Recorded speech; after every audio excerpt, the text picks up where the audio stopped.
Hello and welcome, I'm Thomas Porteous and you're watching NewsX World. Let's take a look at some of the top stories. Trump deploys 4,000 National Guard troops and 700 Marines to Los Angeles amid fourth day of immigration raid protests, sparking California outrage and a lawsuit. Trump defends the move as a great decision as the UN warns against militarization.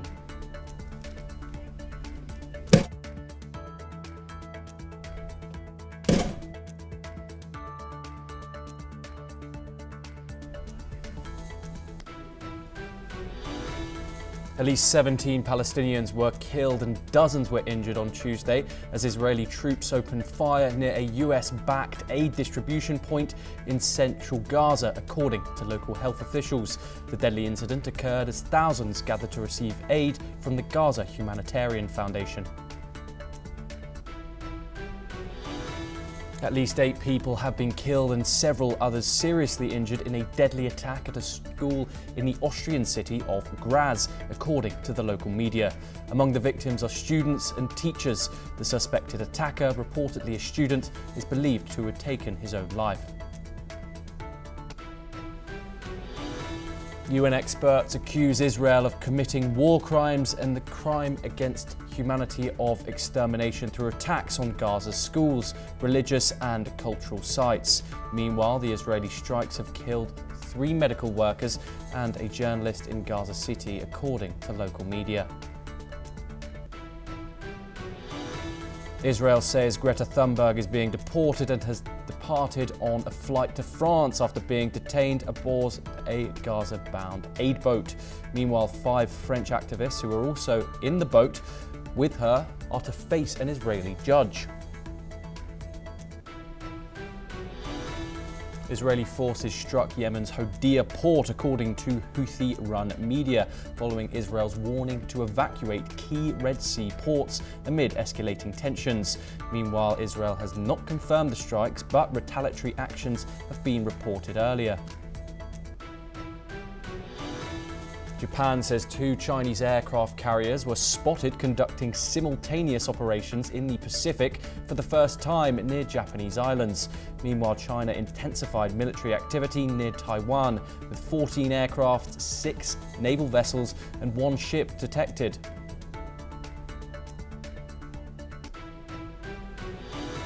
Russia launches 300 drones and 7 missiles on Ukraine. Zelensky urges a strong US-EU response. Zelensky also stated that 2 of the missiles were North Korean.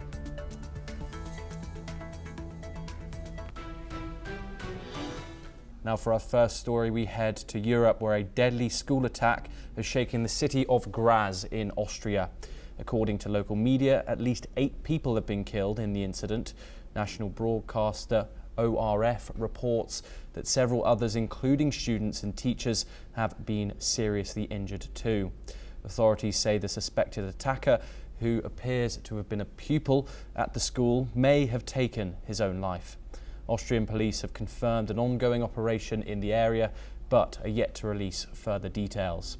The story is still developing and we'll keep you updated as more information comes in. Now we move over to the United States, where President Donald Trump has escalated the federal response to protests in Los Angeles, deploying another 2,000 National Guard troops and 700 US Marines.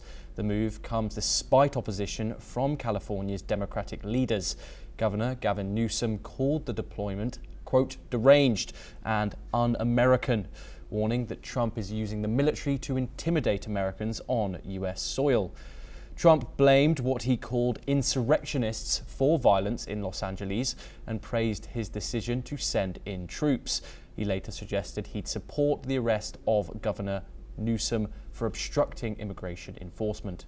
Los Angeles Mayor Karen Bass condemned the federal raids that triggered the unrest. She urged the Trump administration to stop the raids and respect state authority. The United Nations has also expressed concern over the situation, urging all sides to avoid further militarization and calling for calm, stability and restraint across all levels of government. Protests broke out after ICE agents detained dozens across Los Angeles last week. While demonstrations have since calmed, officials say the federal troop presence is straining local agencies. California has also filed a lawsuit against the federal government, calling the deployment unconstitutional. And now we move on once again. Australia's Prime Minister Anthony Albanese has condemned the shooting of reporter Lauren Tomasi in Los Angeles. He called the footage, quote, horrific, and said he was clearly identified as media. Albanese confirmed his government has raised the incident with US officials, calling it unacceptable. Meanwhile, Mexican President Claudia Sheinbaum has urged the US to follow due process in migration cases. She also condemned violent protests, warning that burning police vehicles was provocation, not resistance. She urged Americans and Mexicans to remain peaceful. We're now joined by Asuma Kataoka, who is anchor and correspondent for NewsX World. Asuma, what can you tell us about this ongoing situation that is currently unfurling in the Californian city of Los Angeles? So Thomas, from what we know now, we are now entering fourth day in the LA riots. Now it has become a riot. It was initially just a protest which was against the Trump administration's immigration laws and raids. But now it has become a riot. It has become increasingly dangerous, and it has quickly escalated. People burning cars, a lot of graffiti seen around LA's downtown, and Chinese government has told their citizens to stay indoors and to be careful about going out and taking care of your own safety. It has asked their citizens to do so. A lot of other governments are also following the suit, asking their citizens to stay safe. Meanwhile, Mexico has asked their citizens to stop waving Mexican flags or on top of the cars that are burned. From what we know now, that 2,000 immigration offenders are arrested per day by the ICE officers, which is way or far above the 311 per day, which was by the Biden administration. And now roughly 700 US Marines were to reach to LA this morning local time. They might have already reached. From what we know, they were reported that they've already been headed to Los Angeles because of the Trump orders. And from what we know, that U.S. military has deployed 1,700 National Guard troops in the Los Angeles area right now. It might increase, it might decrease, but from what we know now, that compared to yesterday and day before, after the troops were deployed and even Trump asking for the military to take Marines, to take part. Yes. It has de-escalated a little bit. Asuma, thank you very much for that insight. For our next story, we move over to Europe, where Russia has launched another massive drone strike on Ukraine, just a day after its biggest attack yet. In the latest onslaught, 2 people were killed in Odessa, and a maternity ward was damaged. In Kiev, drones struck 7 out of 10 districts, setting off fires and injuring at least 4 people. The overnight raid lasted 5 hours with air raid sirens ringing until dawn. City officials say residential areas, civilian infrastructure and open spaces were targeted. Ukrainian presidential aide Andrei Yarmak said terror can't break Ukrainians. Foreign Minister Serbia has called for tougher sanctions and urgent air defense support. In Odessa, drones hit a medical facility, including a maternity hospital. 9 people were hurt and staff were evacuated. Moscow says these strikes are retaliation for Ukraine's recent attacks on Russian air bases and bridges. While peace talks have resumed after years, progress remains elusive, with ground fighting also escalating in eastern Ukraine.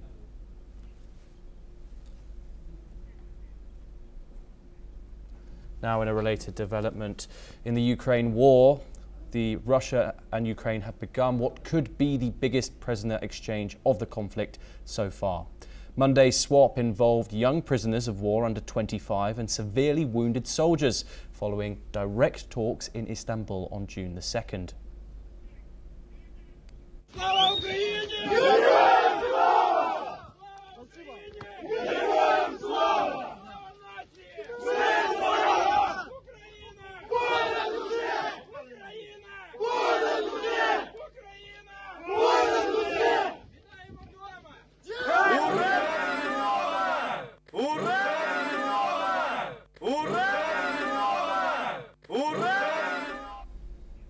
Both sides agreed to exchange at least 1,200 prisoners of war and repatriate thousands of war dead.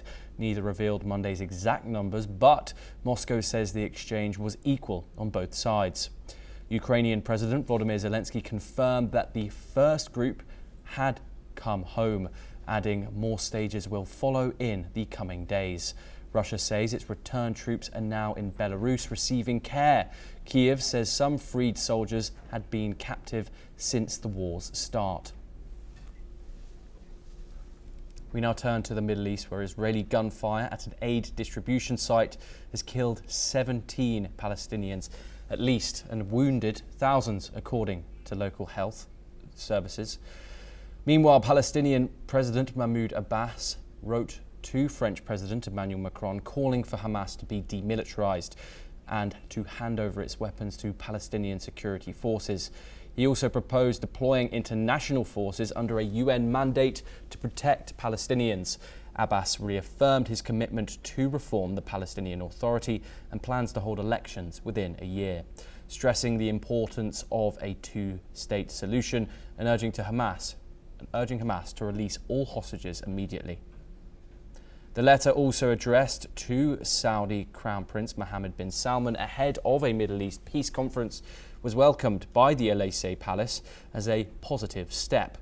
Meanwhile, the Israeli army intercepted a projectile from Gaza. This follows the detention of Greta Thunberg and activists aboard the aid boat Madeleine, which was carrying food to Gaza and was stopped in international waters before being towed to Israel's Ashdod port. Thunberg is expected to fly to France very soon. Now we're joined once again by Asuma Katayoka, who is an anchor and correspondent. Asuma, what can you tell us about this ongoing situation with Greta Thunberg and these 11 other activists? How are we in the progress in this situation? So we don't know exactly who is with Greta Thunberg right now, but from what we know, that Greta Thunberg has been safely sent or put on a plane which will take her to France. And from what we know, there were other people who were present in the ship Frontier with her, and among them 5 French activists are being held in Israel now. They're safe, but they're being held because they are going to be facing Israeli jurisdiction upcoming Thursday due to crossing the borders or because of what they have done according to Israeli reports. But so far, Greta Thunberg has been sent back to France safely, and Macron, President Macron of France, has asked Israel to keep his people safe and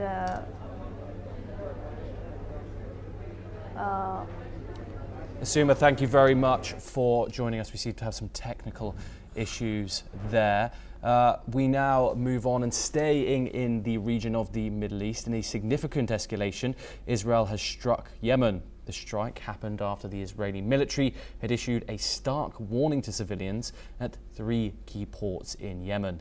The announcement, made by spokesperson Colonel Achivier RDA, urged all civilians to immediately evacuate the ports of Ras Issa, Hodeida and Salif.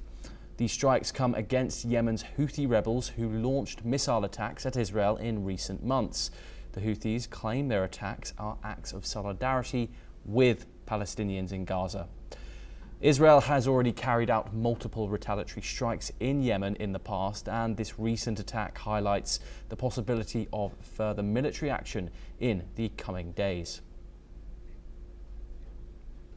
We move on. Once again, US President Donald Trump has stated that he has no plans to terminate the government's use of Elon Musk's Starlink satellite service. Speaking aboard Air Force One, Trump emphasized that his administration does not intend to review or cancel existing contracts with Musk's SpaceX, despite ongoing speculation about tensions between the two figures. Trump said he wishes him well and suggested that Musk might want to engage in conversation, though he himself has not yet considered reaching out. Trump also dismissed rumors regarding Musk's alleged use of drugs during a previous White House visit, saying he had no knowledge of such claims. Elon Musk recently endorsed a social media post by Trump related to protests in Los Angeles, highlighting the complex and evolving nature of their interactions. Now staying in the United States, Mexican President Claudia Sheinbaum has confirmed that she will attend the upcoming G7 summit in Canada and says a meeting with US President Donald Trump is very likely. Let's listen in to what she had to say. Bueno, vamos a ver si se da esta reunión bilateral del G7 en Canadá con el presidente Trump, pero aparte hay una reunión planteada del secretario del Departamento de Estado para venir a nuestro país, y la idea pues es encontrar un marco global de acuerdo, de entendimiento que nos permita pues caminar estos 3 años y medio, poco más, que vamos a estar trabajando con la administración Trump. This will be the first in-person meeting between President Sheinbaum and President Trump since she took office, though the two have held 6 phone calls to address issues like trade tariffs, immigration and cross-border crime. Ahead of the G7 summit, Sheinbaum is also set to meet US Deputy Secretary of State Christopher Landau. US Secretary of State Marco Rubio is also planning a visit to Mexico in the coming days. The G7 summit is expected to address a wide range of global challenges. Countries that have been invited are India, Australia, Mexico, Brazil, South Africa, Ukraine and Saudi Arabia. We now move back over to Europe, where far-right leaders have issued a fierce challenge to the European Union. At a rally in Mormant-sur-Venisson, French far-right leader Marine Le Pen and Hungarian Prime Minister Viktor Orban accused the EU of destroying Europe's identity. Orban called migration an organised exchange of populations, vowing to fight back. Le Pen said her party wants to finish the game and win, promising to take power in France and in Europe. The event marked 1 year since Le Pen's national rally scored record gains in European elections. Viktor Orban said migration is an organised exchange of populations to replace Europe's culture. He vowed action and not silence and urged Le Pen's party to help occupy Brussels. The rally comes as Le Pen's presidential future remains uncertain due to a criminal conviction. US Health Secretary Robert F. Kennedy Jr. has fired all 17 members of a major vaccine advisory panel. He claims the committee was compromised by ties to Big Pharma. Kennedy says the move is meant to restore public trust. Critics warn he's undermining service, science and public health. Senator Chuck Schumer called it a wrecking ball move. Medical experts fear the panel could now be stacked with anti-vaccine figures. ACIP's next meeting is set for late June. The panel was to review vaccines for COVID, measles and more. Now let's move to Latin America, where Brazil's former president Jair Bolsonaro faced his coup trial at the Supreme Court. Accused of plotting to overturn the 2022 election he lost to President Lula da Silva.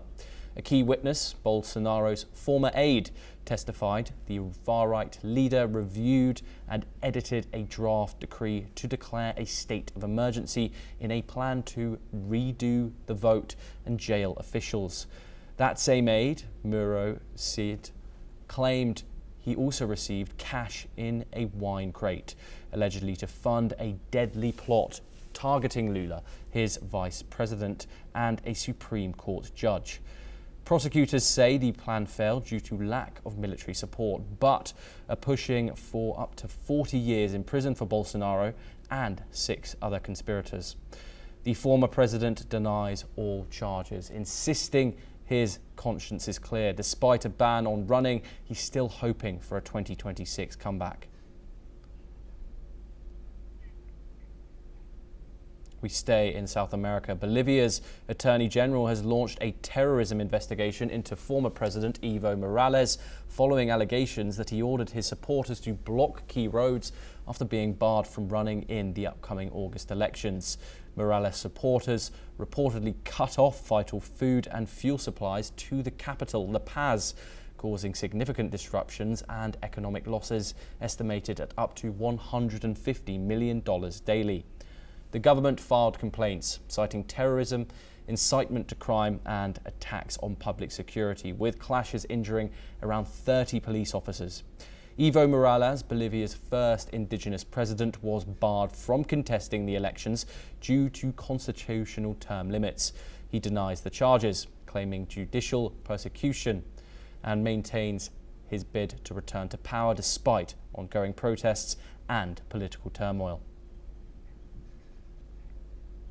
In the latest developments in the assassination attempt of Miguel Uribe, Colombian senators held a prayer beside his empty seat in Congress. The 39-year-old presidential hopeful shot twice in the head while campaigning in Bogota. The attacker, a 15-year-old alleged hitman, opened fire at close range. Uribe remains in a critical condition in hospital. Here's what Senate President Efraim Capida and Senator Esteban Quintero from Uribe's party had to say. Colombia se ha convertido en un país supremamente inseguro en el gobierno de Gustavo Petro y realmente estamos muy tristes y estamos muy indignados.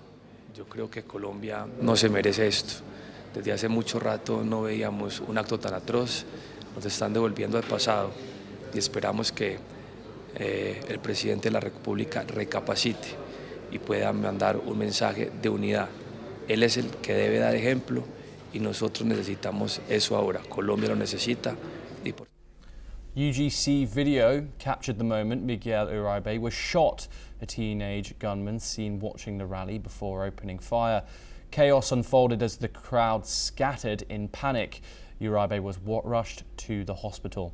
Outside Bogota's Santa Fe clinic, supporters prayed for his recovery. Doctors say he was not responding well to treatment. His father, after visiting, said Uribe has united the country against violence. Let's take a listen in to what he said. Miguel, con su lucha nos está demostrando que lo más importante en este país es la seguridad. Porque sin seguridad no hay nada. Su ejemplo nos inspira. Debemos pasar de la indignación a la... The Colombian Senate paid tribute to Miguel Uribe, holding prayers in the chamber as the country struggles to come to terms with the brazen assassination attempt. Now we move to the Indo-Pacific for our next story, where Taiwan's Ministry of National Defense has detected 14 sorties of aircraft, 6 naval vessels and 1 official ship operating near its territorial waters as of 6 a.m. local time. As per Taiwan, 14 out of 14 sorties crossed the median line and entered Taiwan's southwestern and eastern air defense identification zone. This comes after Taiwan reported 7 sorties of Chinese aircraft and 8 Chinese naval vessels operating near its territorial waters on Monday. Meanwhile, a Chinese defense spokesperson warned Taiwan's Democratic Progressive Party authorities that US weapons cannot save them and that soliciting external support for Taiwan independence will only fail. The spokesperson for the Ministry of National Defense made the remarks in response to reports that the United States is transporting a new batch of M1A2 tanks to Taiwan and plans to increase its arms sales to the self-governed island over the next 4 years. Now back over to the United States. Jurors in the Harvey Weinstein's sex crimes retrial say they're making good progress towards a verdict, despite earlier signs of tension inside the jury room. The 12-member panel is deciding whether the former Hollywood producer is guilty of sexual assault in 2006 and rape in 2013. The trial follows a New York court's decision to throw out Weinstein's 2020 convictions over procedural issues. His 23-year sentence was overturned, though he remains jailed for other offences. One juror asked for clarity to avoid a hung jury. Another said earlier that jurors were being shunned, calling it a playground stuff. The judge denied a request for a mistrial. Meanwhile, prosecutors said Weinstein used his power to rape 3 women who all said no. Weinstein, who didn't take the stand, told Fox 5 he acted immorally, but insists he did nothing criminal. Hip-hop mogul Sean Diddy Combs is facing damning testimony in his sex trafficking trial. An ex-girlfriend testifying as Jane said Combs beat her and forced her into sex acts with another man last June.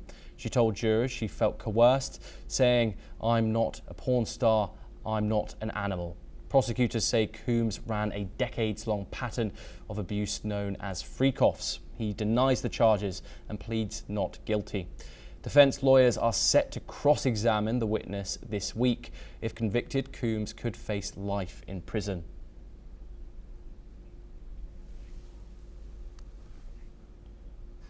Now we have some breaking news from Moscow. The Kremlin says there is still no clarity on how many dead Russian soldiers Ukraine will hand over.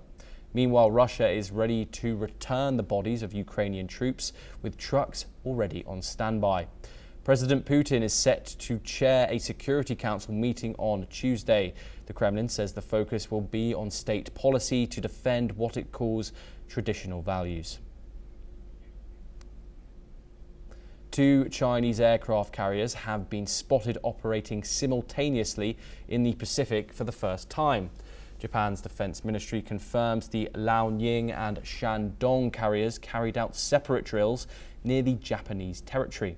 Beijing's Navy launched fighter jets and helicopter exercises close to remote islands, including the Okin-Otoru and Minamito-Rishima Island. Japan has expressed concern but stopped short of condemning China.